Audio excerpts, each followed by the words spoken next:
Liekais svars nav tikai estētikas jautājums. Tas ir par to, kā jūtas mūsu šūnas. Kad ķermenī uzkrājas vairāk tauku, nekā mēs spējam patērēt, tad notiek divas lietas. Paaugstinās hroniski iekaisuma līmenis, kas ietekmē locītavas, asinsvadus, sirdi, ādu, hormonus. Un otrs, tiek traucēta šūnu barošana un attīrīšanās. Šūna burtiski smog mūsu toksīnos un vielmaiņas atkritumos. Liekais svars bieži vien iesākas diezgan klusi. Nogurums, pietūkuši pirksti, vēders, kas negrib promiet, cukura kāres, miega traucējumi. Tas viss ir signāls, ka ķermenis vairs netiek galā. Bet ir laba ziņa, šo visu var mainīt. Un tas nav jāizdara vienā dienā. Kā to īsti izdarīt? Pirmais solis – ūdens. Ne jau parasts ūdens, bet kvalitatīvs un pareizs ūdens, kas palīdz šūnām attīrīties un ir arī pamats vielmaiņai.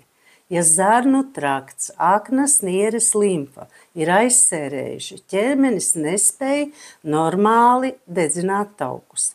Attīrīšana atbrīvo organismu no slodzes, ko mēs jau gadiem esam krājuši. Vēl tikai dažas dienas ir arī iespēja ar atlaidi iegādāties palīgu aknām, fandetoksu, šūnu barošana, aminoskābes, minerāli, vitamīni. Tie ir ķieģelīši, no kā ķermenis būvē mūsu muskuļus, fermenus, hormonus.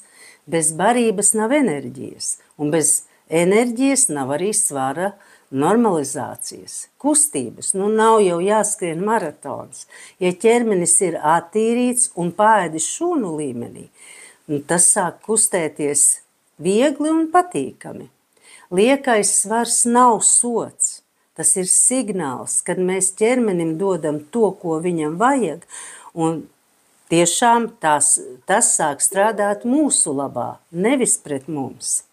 Pavisam drīz sāksies projekts -7/7, un arī tajā es piedalīšos. Tā kā, ja tev tas būs interesanti, es ar tevi varēšu padalīties ar saviem rezultātiem. Un kas zina, iespējams tas tevi iedvesmos, un tu arī vēlēsies piedalīties. Zem video vienkārši uzraksti vārdu svars un sazinies ar mani WhatsApp. Jauku tev dienu!